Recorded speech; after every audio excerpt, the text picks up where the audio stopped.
வணக்கம். சிந்தனைக்களம் நிகழ்ச்சிக்கு உங்களை அன்புடன் வரவேற்கிறோம். ஒன்றிய மாநில உறவுகள் குறித்து ஆராய்வதற்காக தமிழ்நாடு அரசால், திராவிட மாடல் அரசால் அமைக்கப்பட்ட உயர்நிலை குழுவினுடைய அறிக்கையின் முதல் பாகம் இன்றைக்கு சட்டமன்றத்தில் தமிழ்நாடு முதலமைச்சர் அவர்களால் தாக்கல் செய்யப்பட்டிருக்கிறது. அந்த அறிக்கையை அங்கே சட்டமன்றத்தில் தாக்கல் செய்து தமிழ்நாடு முதலமைச்சர் அவர்கள் உரையாற்றியிருக்கிறார். அதில் அடக்குமுறைக்கு எதிரான ஒரே மருந்து என்பது கூட்டாட்சி தான் என்று அவர் அழுத்தம் திருத்தமாக தெரிவித்ததோடு, இதை அரசியல் எல்லைகளை கடந்து அனைவரும் இதை தங்களுடைய கொள்கையாக ஏற்றுக்கொள்ள வேண்டும் என்றும் அவர் ஒரு அழைப்பு விடுத்திருக்கிறார். மாநில சுயாட்சி குறித்து தொடர்ந்து பேரறிஞர் அண்ணா அவர்கள் காலத்திலிருந்து 1963 தொடங்கி அந்த கருத்தாக்கத்தை திமுக தொடர்ந்து கையில் எடுத்து செயல்படுத்தி ஒரு செயல் திட்டத்தை வகுத்து கொண்டு அதன்படி செயல்பட்டு வருகிறது. இதன் தொடர்ச்சியாக தலைவர் கலைஞர் அவர்கள் முதலமைச்சராக இருந்த போதும் ஒரு குழுவை அமைத்தார். PV ராஜமன்னார் அவர்கள் தலைமையில் ஒரு குழு அமைக்கப்பட்டது. ஒன்றிய அரசும் அது தொடர்பான பல ஆணையங்களையும் அமைத்தது. ஆனாலும் இன்று வரை அது ஒரு பேசு பொருளாகவும் விவாதத்திற்குரிய பொருளாகவுமே தொடர்ந்து வருகின்ற நிலையில் அதை அடுத்த கட்ட நகர்விற்கு எடுத்துச் செல்லுகின்ற முயற்சியில் தமிழ்நாடு அரசு தற்போது ஈடுபட்டு அதனுடைய முதல் பாக அறிக்கையையும் தமிழ்நாட்டில் சட்டமன்றத்தில் தாக்கல் செய்திருக்கிறார் தமிழ்நாடு முதலமைச்சர் அவர்கள். ஏன் இந்தியா போன்ற பன்முகைத்தன்மையுள்ள ஒரு நாட்டிற்கு கூட்டாட்சி என்பதுதான் அடிப்படை என்று சொல்லப்படுகிறது. இந்த இந்தியாவிற்கு கூட்டாட்சி என்பது எத்தனை ஒரு சாதகமான விஷயமாக அமையும் என்பது குறித்த பல்வேறு கேள்விகளுக்கு இந்த அறிக்கை பதில் சொல்லுகின்ற ஒரு விதத்தில் அமைந்திருக்கிறது. திமுகவினுடைய அரசியல் வரலாற்றில் இது ஒரு மைல்கல்லாக பார்க்கப்படுகிறது. இந்த மாநில சுயாட்சி என்பது திமுகவினுடைய 50 முழக்கங்களுள் ஒன்றாகவும் இந்த மாநிலத்தில் சுயாட்சி என்பதும் ஒன்றியத்தில் கூட்டாட்சி என்பதும் இருந்து வருகின்ற ஒரு நிலையில் இன்றைக்கு அனைத்து கட்சியினரும் இதை நோக்கி நகர்ந்து கொண்டிருக்கிறார்கள். இன்னும் சொல்லப்போனால் பிற மாநிலங்களும் நம்மோடு அணிவகுப்பார்கள் என்று ஒரு நம்பிக்கையை தமிழ்நாடு முதலமைச்சர் அவர்கள் தெரிவித்திருக்கிறார். இந்த நிகழ்ச்சியில் நாம் பேசலாம். இது தொடர்பாக கருத்துக்களை பகிர்ந்து கொள்வதற்காக திமுகவின் சார்பில் வழக்கறிஞர் தமிழ்தாசன் அவர்கள் நம்மோடு இணைந்திருக்கிறார். இந்திய கம்யூனிஸ்ட் கட்சியின் சார்பில் டாக்டர் ரவீந்திரநாத் அவர்கள் நம்மோடு இணைந்திருக்கிறார். திராவிட இயக்க தமிழர் பேரவையின் சார்பில் வழக்கறிஞர் ராம வைரமுத்து அவர்களும் இணைந்திருக்கிறார். கருத்துக்களை கேட்கலாம். அனைவருக்கும் வணக்கம். தமிழ்தாசன் சார், பேரறிஞர் அண்ணா அவர்களினுடைய உயில் அப்படின்னு சொல்லிட்டு சொல்லலாம்.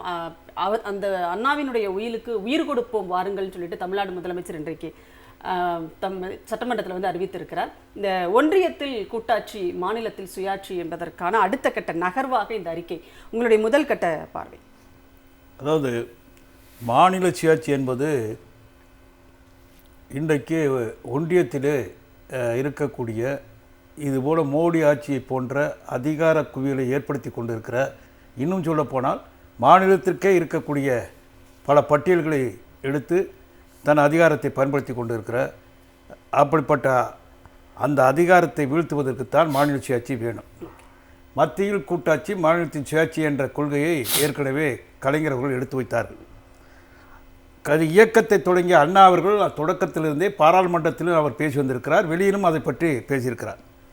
பிரிவினை கைவிடப்படுகிறது என்று சொல்லும்போது அவர் சொன்ன பதில் எதிர்க்கட்சிகள் கேட்டபோது, ஊடகங்கள் கேட்டபோது மிக தெளிவாக சொல்லியிருக்கிறார். நான் கேட்ட கேள்வி பிரிவினை என்பது, அதற்கான அந்த கருத்தாக்கம் அப்படியே இருக்கிறது. ஆனால் அதே நேரத்தில் மாநில சுயாட்சி நான் கேட்கிறேன் என்று சொன்னால் பிரிவினைக்கான காரணம் அப்படியே இருக்கிறது என்று சொல்லி அதற்கான விளக்கங்கள்லாம் தந்திருக்கிறார். அண்ணாவின் கடைசி உயில் என்று சொல்லப்படுகிற இந்த செய்தி இல்லஸ்ட்ரேட்டட் வீக்லி போன்ற ஏடுகளில் இன்னும் பல்வேறு தருணங்களில் அவர் பேசிய பேச்சுகள், சட்டமன்றம், நாடாளுமன்றம் வீட்டில் அவர் எதிரொலித்த அவருடைய சொற்பொழிவுகள் இன்றைக்கு நமக்கு கருத்தாக்கத்தை தந்துதான். அதைத்தான் தளபதி அவர்கள், மாண்புமிகு முதல்வர் அவர்கள் இந்த தீர்மானத்தை, இந்த பரிந்துரைகளை ஏற்று இன்றைக்கு முதல் அறிக்கையை அதனுடைய தந்திருக்கிற அந்த பட்டியலை வெளியிட்டிருக்கிறார்.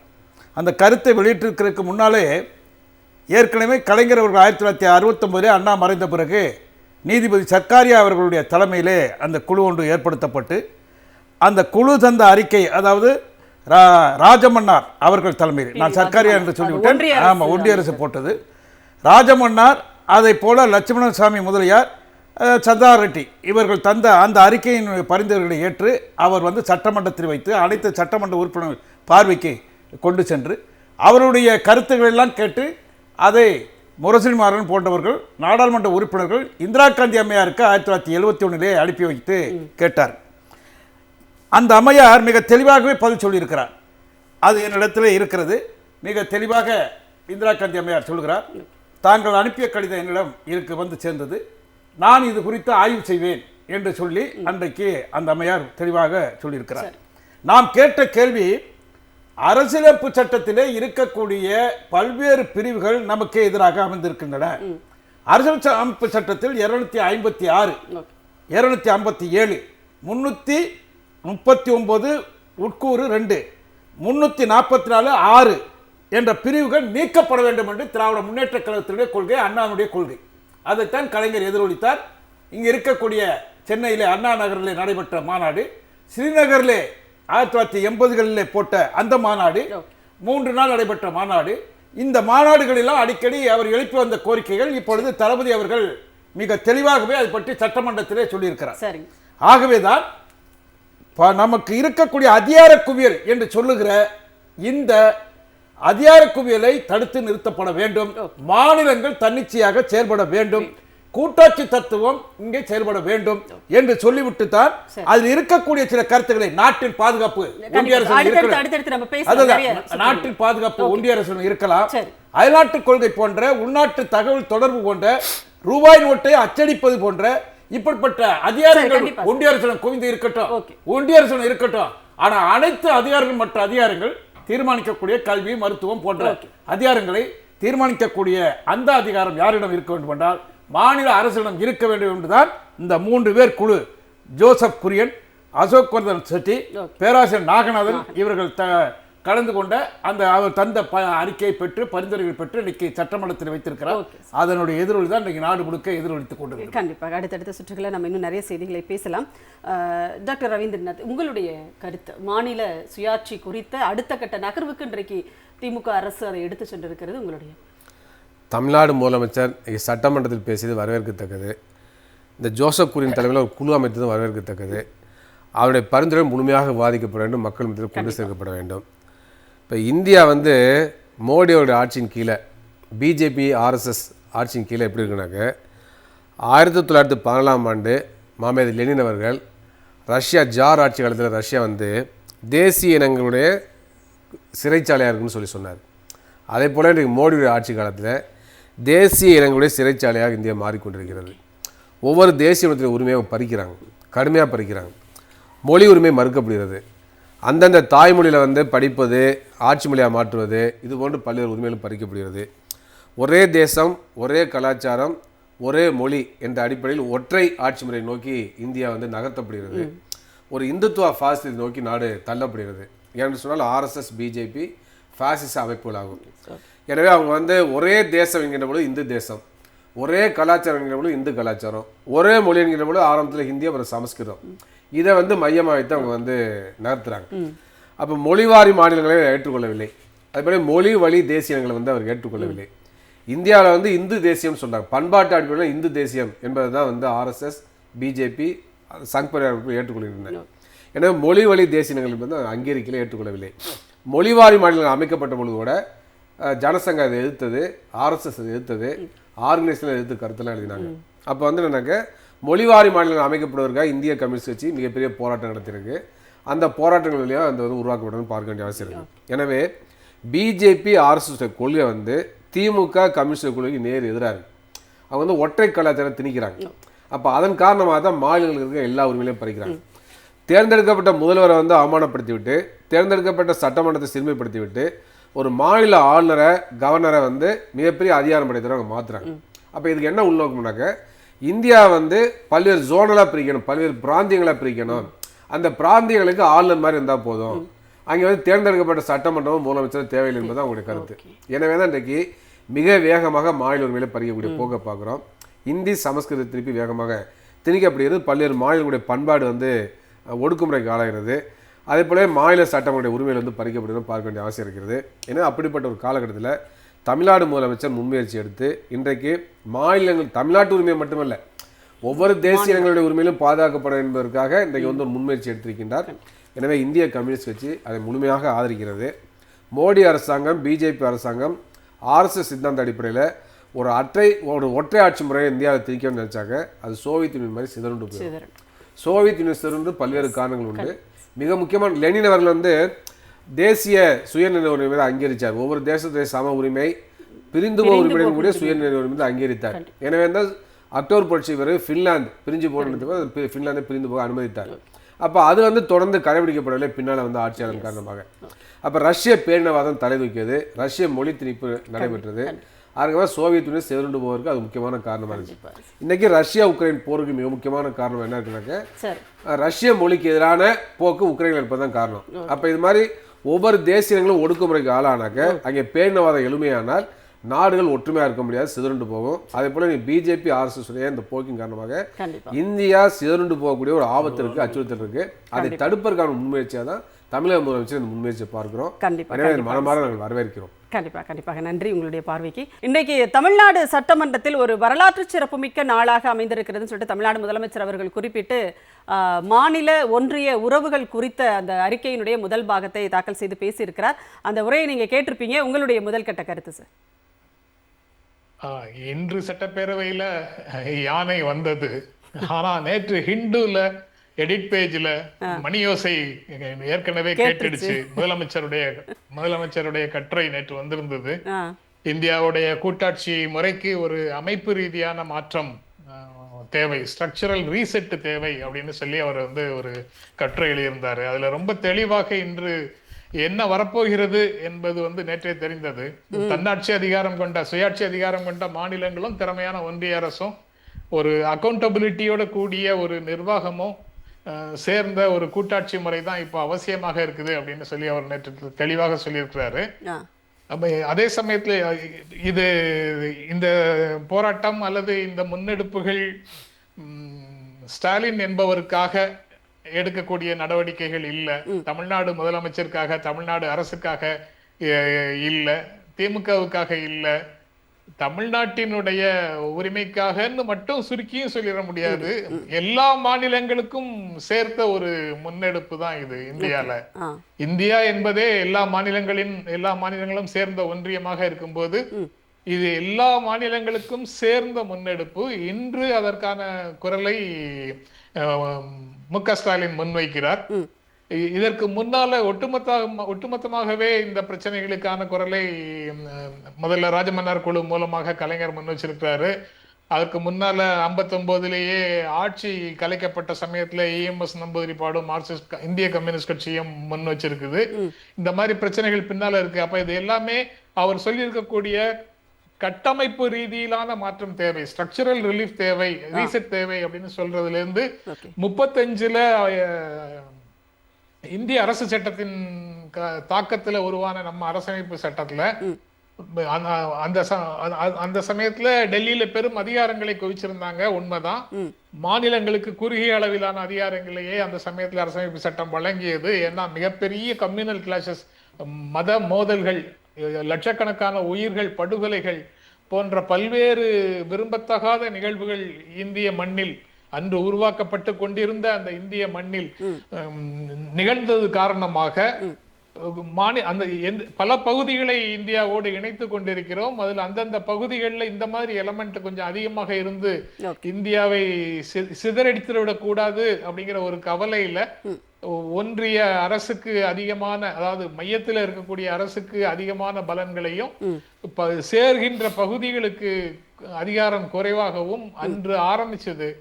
ஆனா முதலமைச்சர் ரொம்ப சரியாக சொல்றாரு. ஒரு தேவை உருவாகும் போது சில விஷயங்களை செய்யறோம், அந்த தேவை முடிந்ததற்கு பிறகு நாம மீண்டும் பழைய நிலைக்கு போயிடணும். ஜனநாயக ரீதியாக நம்ம எப்படி செழுமைப்படுத்தி கொள்ளணுமோ அந்த இடத்துக்கு போயிடணும். ஆனா அந்த தேவை முடிந்ததற்கு பிறகும் குவிக்கப்பட்ட அதிகாரங்கள் அப்படியே இருக்கின்றன அப்படின்னு சொல்றாரு. அந்த இடத்துலதான் ஸ்ட்ரக்சரலாவே ரீசெட் தேவை அப்படின்னு பாக்குறோம். அதற்கு பிறகு வரிசையாக இந்த 75 ஆண்டுகள்ல ஒன்றியத்தில் ஆட்சியில் இருந்தவர்கள் யாரும் தங்களுக்கு கையில இருக்கக்கூடிய அதிகாரங்களை பகிர்ந்து கொடுக்க வேண்டும் என்ற எண்ணம் கொண்டவர்களாக இல்லை. ஒவ்வொரு முறையும் மாநிலங்களிடமிருந்து அதிகாரங்களை பறிப்பவர்களாகவே இருந்தார்கள். அப்படிங்கிறதும் ஒரு முக்கியமான பிரச்சனையாக இருக்குது. அதுல கூட்டாட்சி அப்படின்னு நம்ம சொல்வதற்கு ஒரே இலக்கணமாக இருக்கக்கூடிய 7வது அட்டவணை, ஒன்றிய அரசு ஒன்றிய பட்டியல், மாநில பட்டியல், ஒத்திசைவு பட்டியல் இருக்கக்கூடிய பட்டியல்கள்ல ஒன்றிய பட்டியல்கள்ல பெரிய மாறுதல்கள் தேவையில்லை அன்று இருந்த நிலைமையில.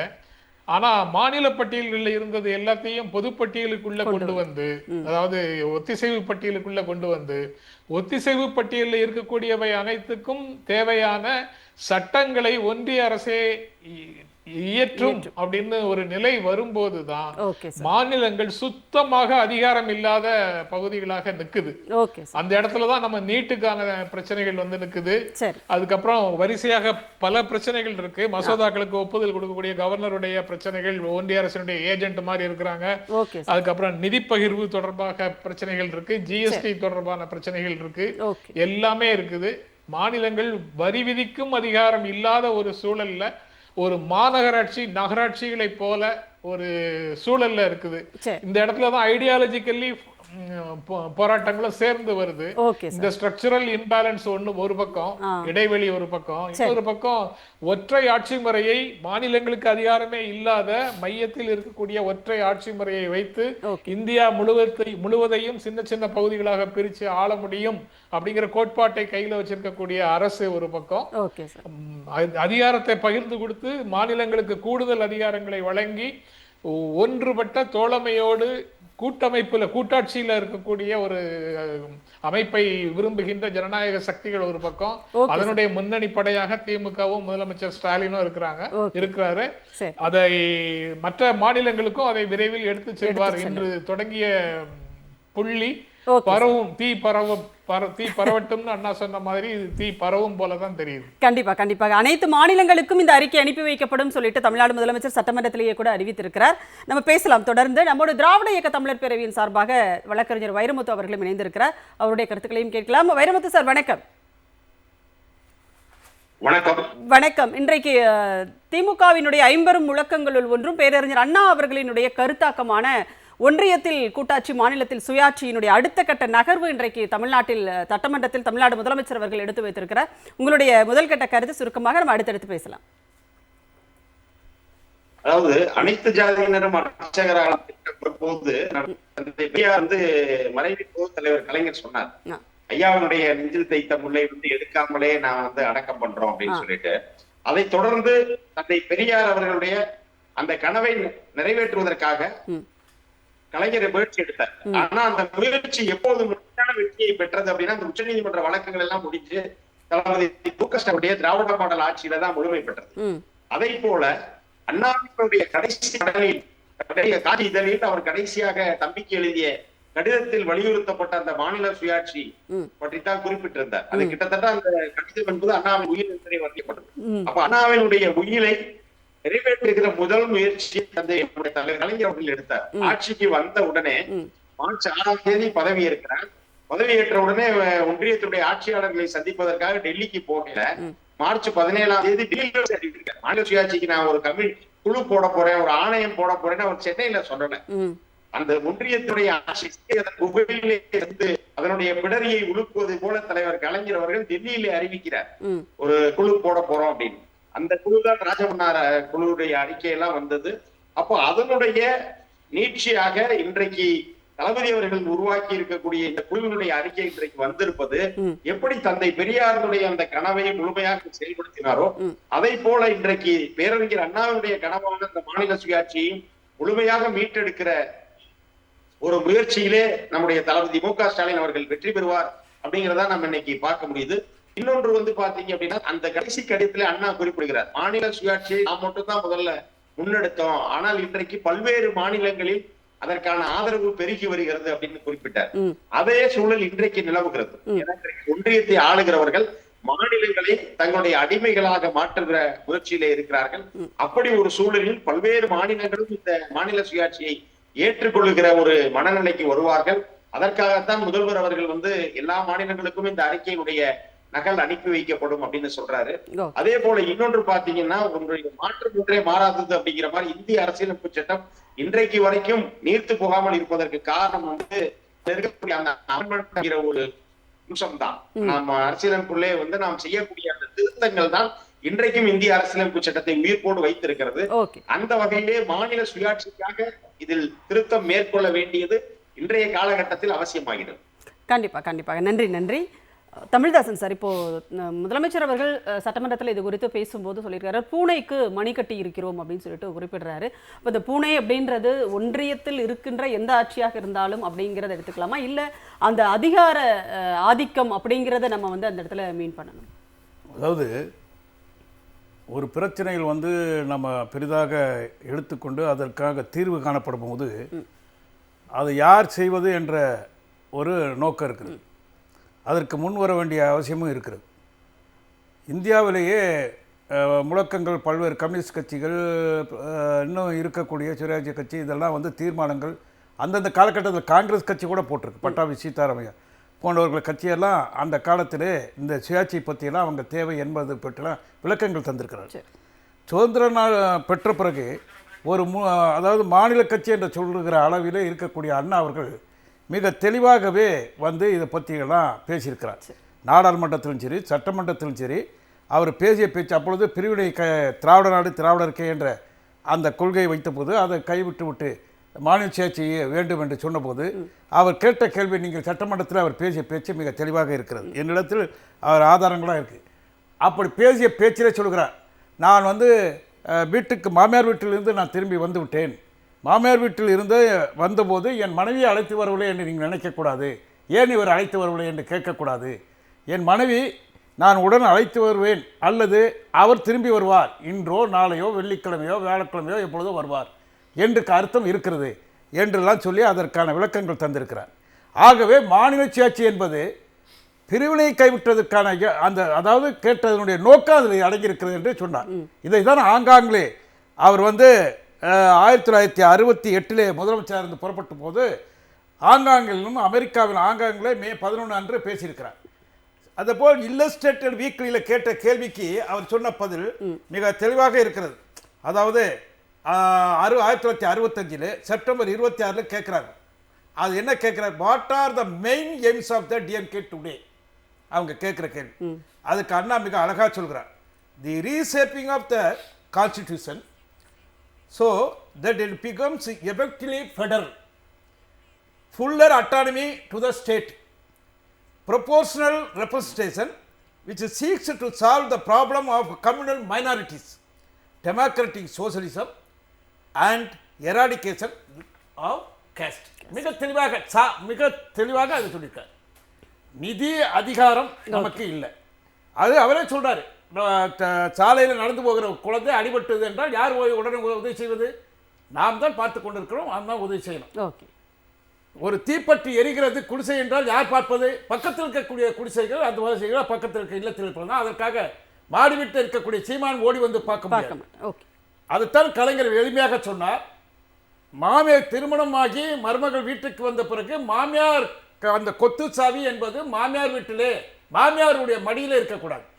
அது யாரு கைக்கு மாற வேண்டும் என்றால் மருமகளுக்கு மாற வேண்டும். அப்பொழுதுதான் எளிதாக வீட்டில் உள்ள பொருள்களை கையாள்வதற்கு உதவும் என்று சொல்லிவிட்டு, இங்க இருக்கக்கூடிய ராஜராஜ சோழன் மிகப்பெரிய ஒரு மன்னராக இருந்தவன், அவன் கட்டிய பிரகதீஸ்வரர் ஆலயம் என்று சொல்லப்படுகிற அந்த ஆலயத்திலே உள்ளே அவன் சிலையை மாநில அரசு திமுக வைக்க முயற்சி செய்யும் போது அது இயலாது என்று ஒன்றிய அரசு சொல்லிவிட்டது. ஒன்றிய தொல்லியல் துறையினுடைய கட்டுப்பாட்டில் சொல்லிவிட்டது.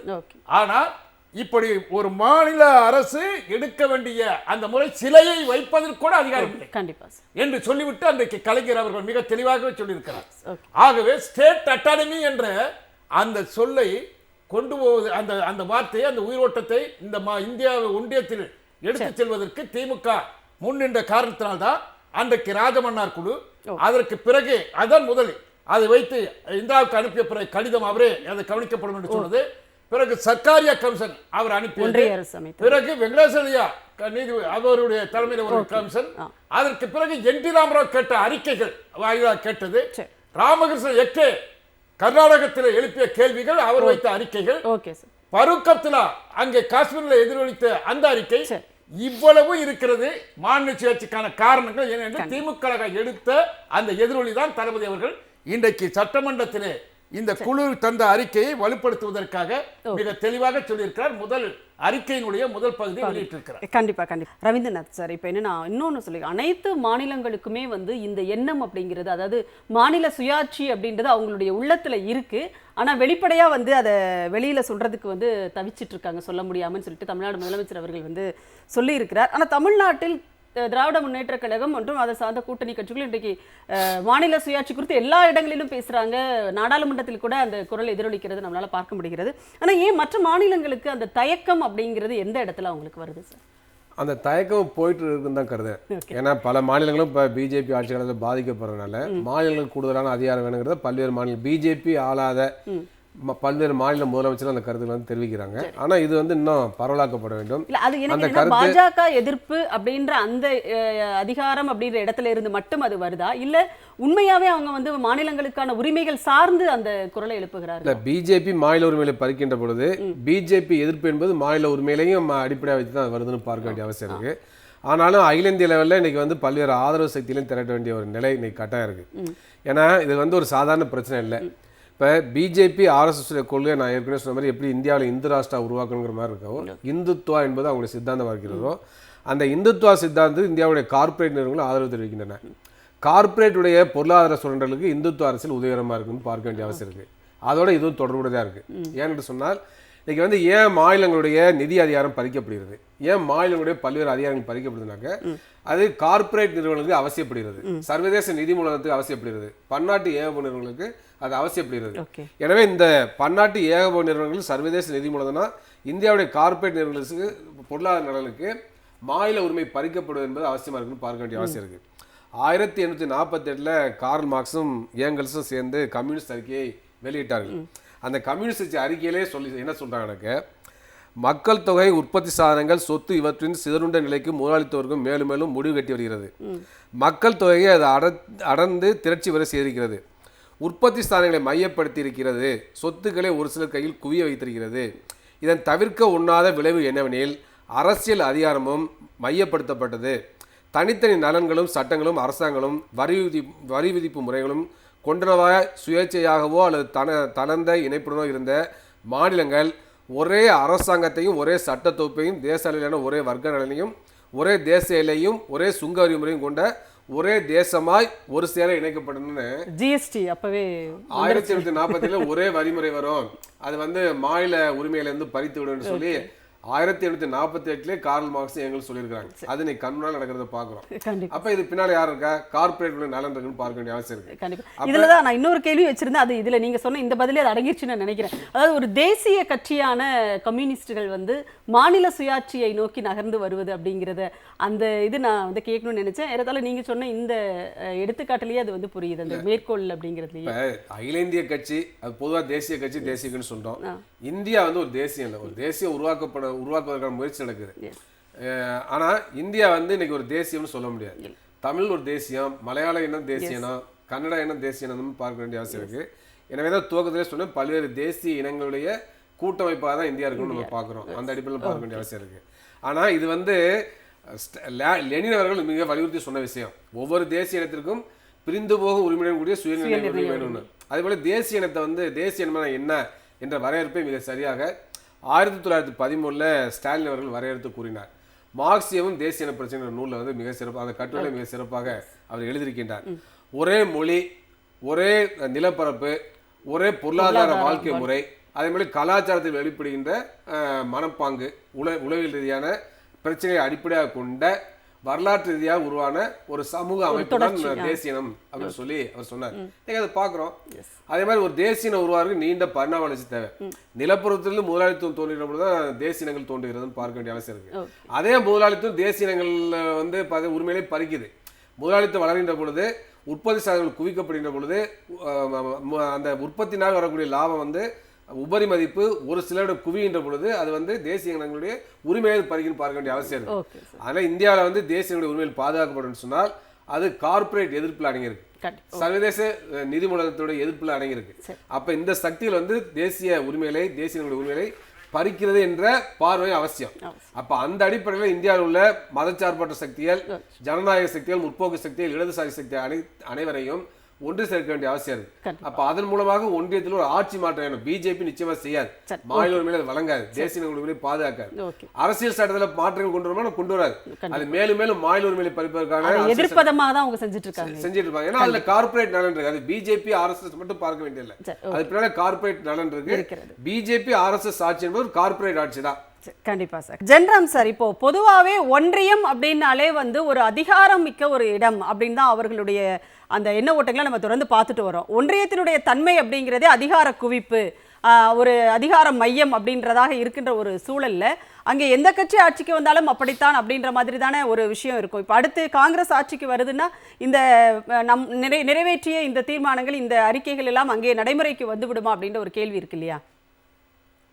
இல்ல, காங்கிரஸால தனியாக ஆட்சிக்கு வர முடியாது. திமுக, ஆர்ஜேடி போன்ற மாநில கட்சிகளுடைய துணையோட தான் இனி ஆட்சிக்கு வர முடியும் அப்படிங்கிற சூழலும் திமுக, ஏஐடிசி, எஸ்பி இந்த மாதிரி மாநில கட்சிகளுடைய ஒரு ஃபெடரல் ஃப்ரண்ட், அதுல காங்கிரஸும் சில மாநிலங்களை பிரதிநிதித்துவப்படுத்தும் அளவுல காங்கிரஸும் அதுக்குள்ள இருக்கும். இந்தியா கூட்டணி இப்ப இருக்கிற மாதிரி அந்த ஒரு ஃபெடரல் ஃப்ரண்ட் ஆட்சிக்கு வரும்போது தான் ஃபெடரலிசத்துக்கான உண்மையான பொருள் விளங்கும்.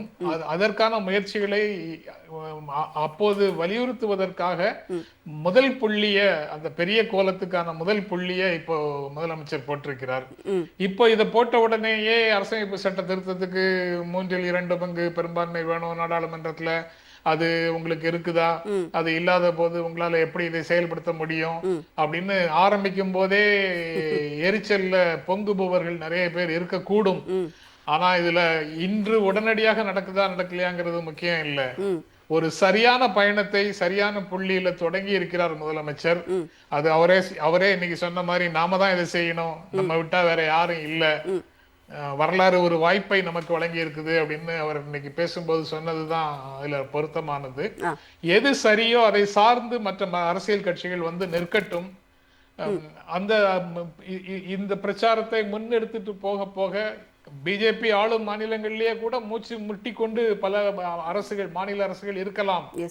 ஆனா ஒரே கட்சி மேலேயும் ஆட்சியில இருக்கிறதுனால அவங்க வாயை திறந்து பேசாம இருப்பாங்க. அவங்களுக்கு எல்லாம் உள்ளூர வந்து ஒரு நிவாரணம் கிடைத்த உணர்வு வந்து இன்று இருக்கக்கூடும்.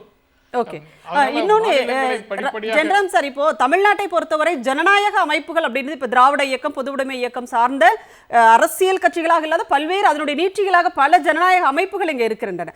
அந்த அமைப்புகள் எல்லாம் உடனடியாக இதை ஆதரித்தும் ஏற்றும் இதற்காக குரல் கொடுத்தும் வரதை நம்ம பார்க்கிறோம். இப்படிப்பட்ட ஒரு அமைப்பு என்பது அரசியல், தேர்தல் அரசியலை தாண்டி அமைப்புகள் என்பது வட மாநிலங்களில் பல மாநிலங்களில் இருக்கிறதா? அப்படி இருந்தால் அதை நோக்கிய ஒரு முன்னெடுப்பு அப்படிங்கிறது எப்படி இருக்கும்? இந்த செய்தி வந்து அங்க போய் பல அந்த மாதிரி சிறு அமைப்புகளிடம் இந்த செய்தி இன்றைக்கு போகும், அடுத்து வரும் நாட்கள்ல போகும். அவர்கள் அந்தந்த பகுதிகளில் சிறிய அளவிலாக முன்னெடுப்புகளை தொடங்குவார்கள். அது திரும்ப காங்கிரஸ் கட்சி அதை பிடிச்சிட்டு வரணும். 1945 இது போன்ற ஒரு ஃபெடரல் இந்தியாவைத்தான் உருவாக்குவதற்கு காங்கிரஸ் கட்சி விரும்பி இருக்கிறது. நேரு இந்த முக்கியமான விஷயங்களை ஒன்றிய அரசிடம் வைத்துக்கொண்டு எஞ்சிய அதிகாரங்களை, ரெசிடியல் பவர்ஸ் எல்லாத்தையும் மாநிலங்களுக்கு கொடுத்து விட வேண்டும் என்றுதான் நேருவும் பேசியிருக்கிறார்.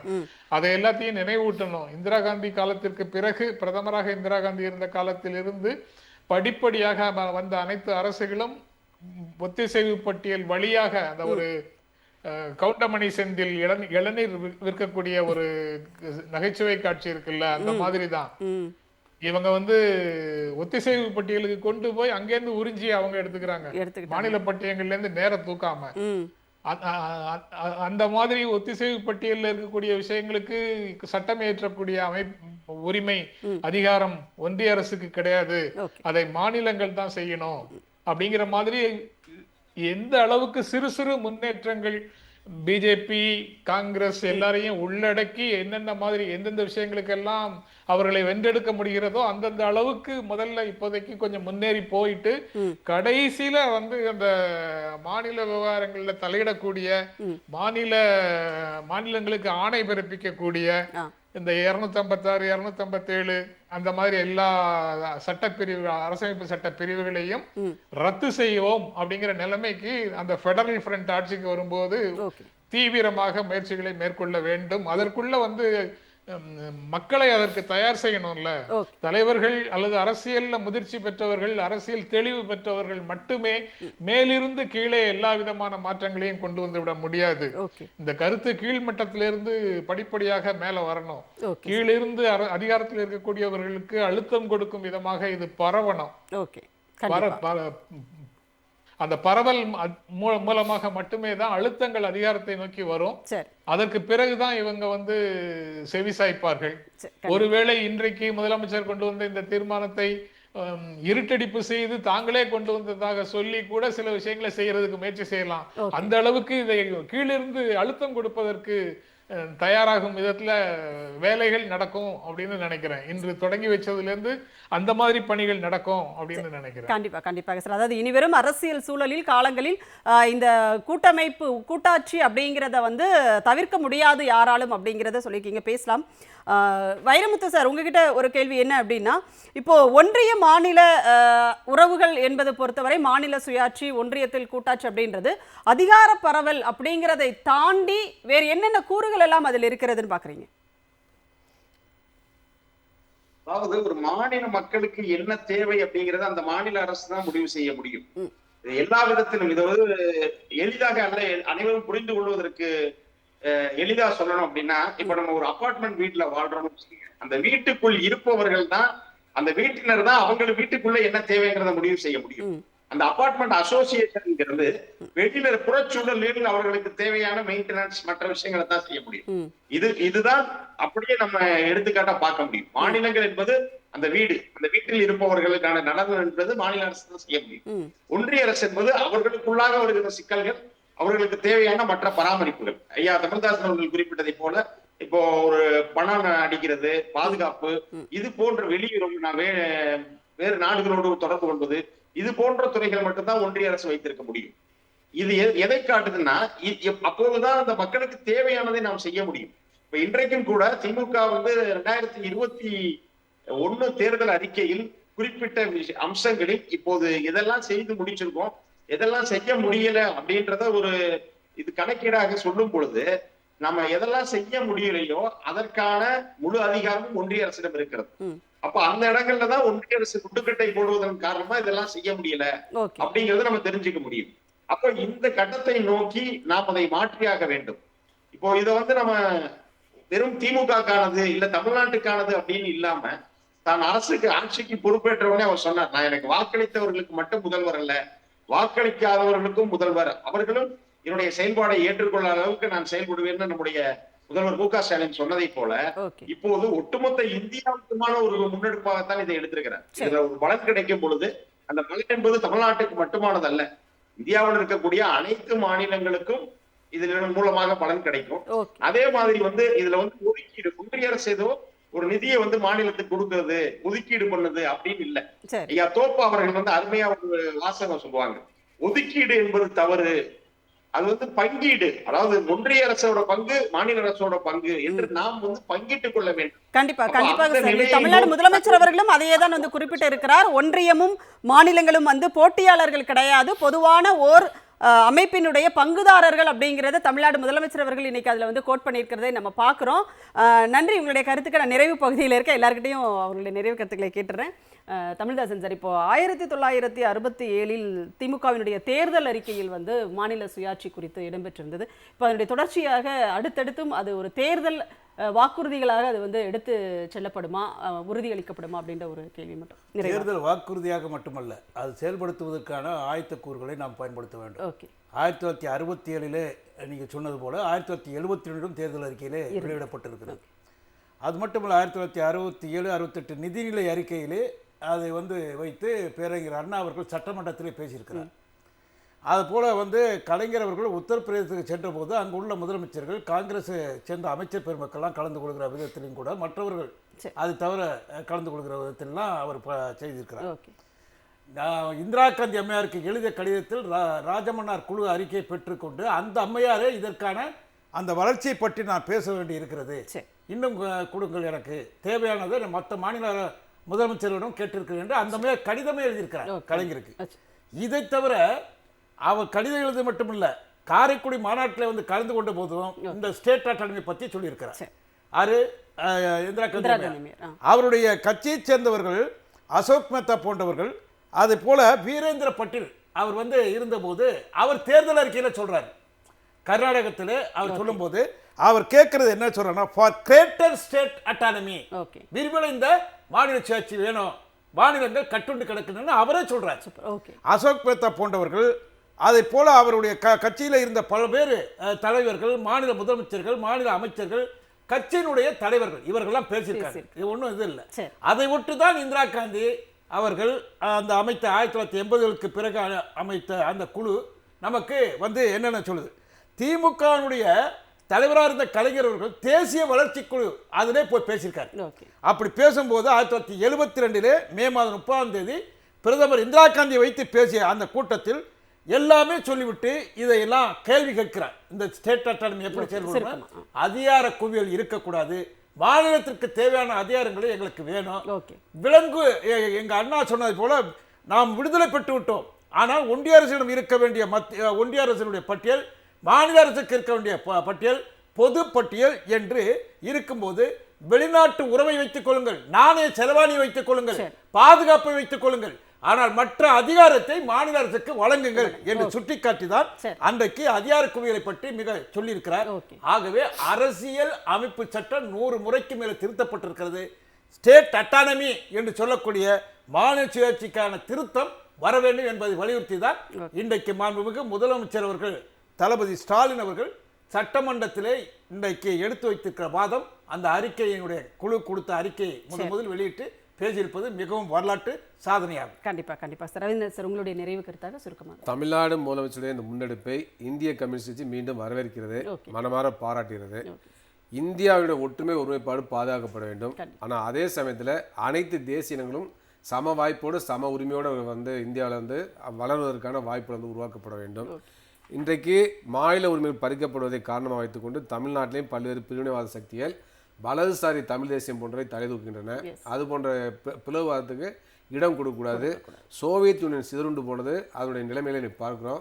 மிகப்பெரிய அளவுக்கு போர்கள் வெடித்து இன்றைக்கு மிகப்பெரிய அளவுக்கு உக்ரைனிய மக்களும் ரஷ்ய மக்களும் பாதிக்கப்படுகிறார்கள். எனவே அப்படிப்பட்ட போக்குகளுக்கு இடமளித்து விடக்கூடாது. அதே சமயத்தில் நீங்க சொன்ன வலதுசாரி தமிழ் தேசியம் குறித்த விழிப்புணர்வை மக்கள் கிட்ட உங்களை போன்றவர்கள் ஜனநாயக அமைப்புகள் தான் ஏற்படுத்த வேண்டியது. நிச்சயமாக நாங்கள் கொண்டு செல்கின்றோம். தமிழ்நாட்டு இளைஞர்கள் வலதுசாரி தமிழ் தேசியத்தின் மேலே எச்சரிக்கையாக இருக்க வேண்டும். கண்டிப்பாக சார். நன்றி. அனைவரும் உங்களுடைய கருத்துக்களை எங்களோடு பகிர்ந்து கொண்டீர்கள். மிக்க நன்றி. நிகழ்ச்சியில் கலந்து கொண்டமைக்கு. சிந்தனை களம் நிகழ்ச்சி துறை நிறைவடைகிறது. மீண்டும் ஒரு நிகழ்ச்சியில் சந்திப்போம். அதுவரை நன்றி, வணக்கம்.